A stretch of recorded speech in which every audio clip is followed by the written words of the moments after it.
Hey guys, this is Austin, and today we're headed to the future.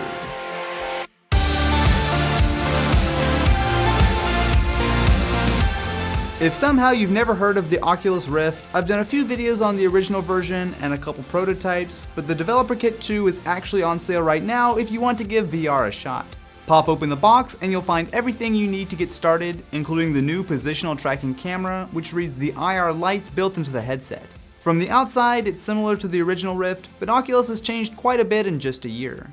Up front, you can now pop off the cover to get at the USB and HDMI ports if you need to replace the cables, and instead of having a big breakout box like before, everything connects to this little dongle. There's also a USB port built into the headset, which allows for future accessories to be plugged in. The biggest upgrade though is inside. There's now a 1080p OLED display that runs at up to 75 frames per second, which is a huge improvement over the original Developer Kit. Interestingly, when iFixit tore down the DK2, they found the screen is pulled right from the Samsung Galaxy Note 3. Put the Rift on though, and it's a seriously impressive piece of tech. If you've never tried VR, there are a few demos that really do a great job of showing off what the Oculus is all about. The Unreal Engine coaster takes you on a ride around a nicely detailed room and is one of my favorite demos, as it's nice and comfortable while still giving you a definite feeling of riding an actual roller coaster.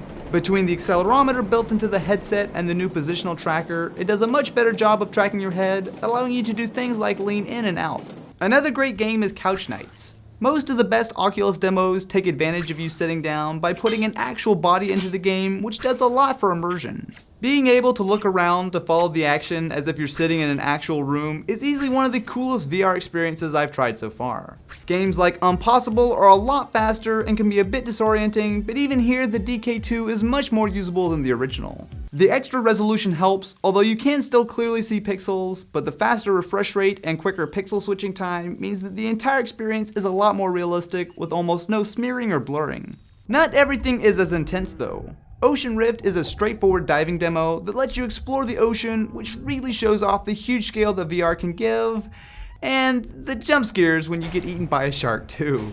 There's a surprising amount of content that's already available for the Rift, including full games with VR support, as well as lots of mods to make other games work with the Rift. Most of these work just fine, but rarely will you just be able to launch a demo. This is aimed at developers and enthusiasts who don't mind being on the bleeding edge and finding workarounds when things don't work. There is early support for Linux and Mac, however you basically have to use a Windows box right now. I used a PC with a Core i7 and GTX 780, which ran everything smoothly, slightly overkill, but you'll need hardware that can essentially run a pair of 1080p screens at a locked 75 frames per second to get the full experience. While the hardware itself should theoretically work on anything with an HDMI port, don't expect to be using the Oculus Rift on a console anytime soon. There is Sony Project Morpheus for the PS4, which I got to spend some time with at E3, which is similar in a lot of ways, although the screen is quite a bit better on the DK2 at the moment.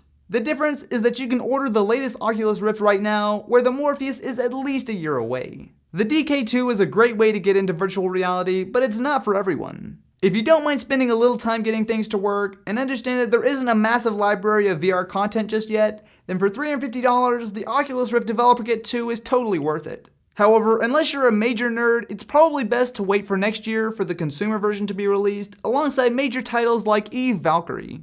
Either way, I think VR is here to stay. So what do you guys think? Definitely be sure to let me know in the comments below. Anyway, I've got to give a big shout out to Squarespace for making this video possible. Squarespace is the all-in-one platform that makes it fast and easy to create your own professional website or online store. I've recommended Squarespace to my friends for a while because it really is dead simple. There's no need to spend all day learning how to code, it just works. There are tons of great looking templates to choose from that let you drag and drop content right in, and they all work great on a phone, tablet, and computer automatically. It starts at just $8 a month, however for a free trial, head over to squarespace.com/Austin. When you decide to sign up, just use the offer code Austin at checkout to get yourself 10% off and let them know I sent you. Anyway guys, thank you so much for watching and I will catch you in the next one.